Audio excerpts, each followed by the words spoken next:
Hey everyone, today I'm going to talk about the arrangement process. I had an idea to do an arrangement of Sweet Child of Mine. I also see that tons of people have already done this, so it's like not a genius idea, but I haven't heard anybody mess with the harmony too much. I'm sure it's out there, but I didn't research that deep anyway, whatever, who's got time for it? So I'm going to take this a little bit further harmonically without getting too crazy where it's inaccessible. Okay, so this is the birth of an arrangement. Then after the birth, we dig in a little bit further to get into the details. Bill, you don't really want to say afterbirth, do you? It's kind of offensive and inappropriate for the circumstances. Okay, learn the song. And as part of learning the song, what I need to do is make a chart. So I'm going to make a chart right now. Just give me a minute.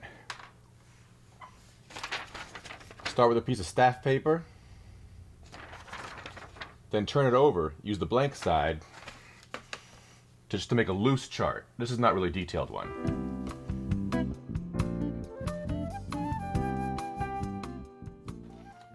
This is what I've come up with so far.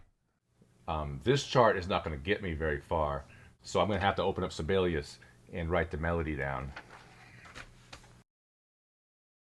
What we do, I come to Sibelius, which is one of my softwares of choice. I've already listened to the song, so now I need to notate just the important parts like the melody, the hook, a little bit of the guitar solo because it's so idiomatic, and then we're ready to go and start exploring the harmony. So let's see. Let me put it in here. I set it to eighth notes. And I just insert it.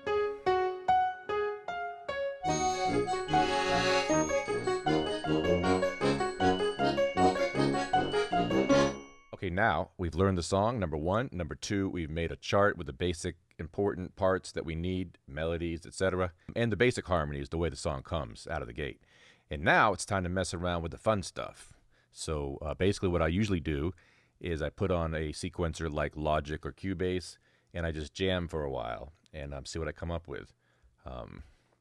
So I've already let this simmer a little bit in my brain, and I'm going to go over some of the possibilities we can do harmonically to make this interesting.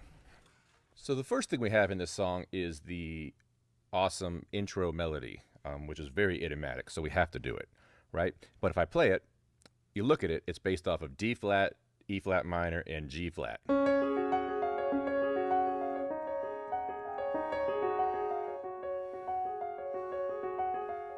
Boom. Which is really cool, but I wanted to do some extended harmonies and kind of mess around with it a little bit.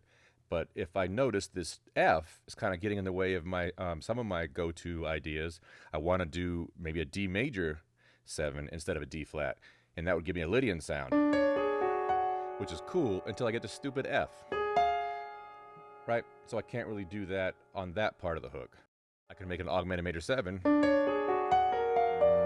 little too crazy. So what we can do is go back to the lick and kind of just play with it a little bit. Don't go to the F until I set up the lick for real. So I'm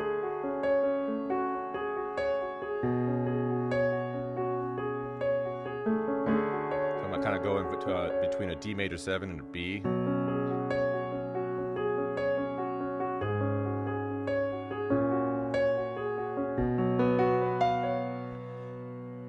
Right? So let's add the F and do the real lick. Now we have to reharmonize it a little bit. So what we can do to incorporate that F and the full melodic line is we can go to a B flat minor with a natural minor sound, which has the G flat in it. Basically, that's a D flat major 7, starting on B flat. And that does have the F in it. So let's see what that sounds like. I kind of like that. That's really pensive, and it has a kind of floating quality to it. Now, if I go to a B, kind of lifts it up a little bit. And it still has the E flat from the main hook. Now, I could go to the G flat.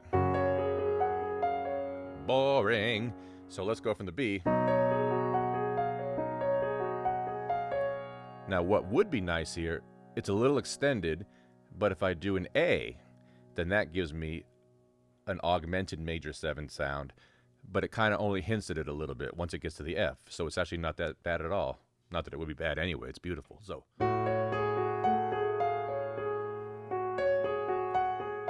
Now the money chord.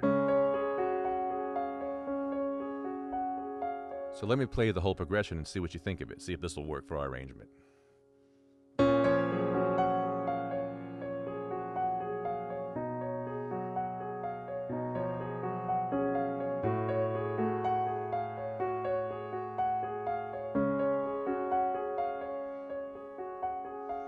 I think that's pretty. So I'm going to go with that. Hopefully you don't have any objections. Okay, so that's the intro. Hey everyone, hope you enjoyed my Sweet Child of Mine jazz reharm breakdown. This was getting a little long, so I broke it up into 2 parts. In part 2, we'll go over the chorus and the rest of the song, solo or whatever. And for now, I'm going to jam on it a little bit, see if I can come up with something cool, and not to mention practicing the independence of the right hand and left hand. It's going to be a fun one. So there you go.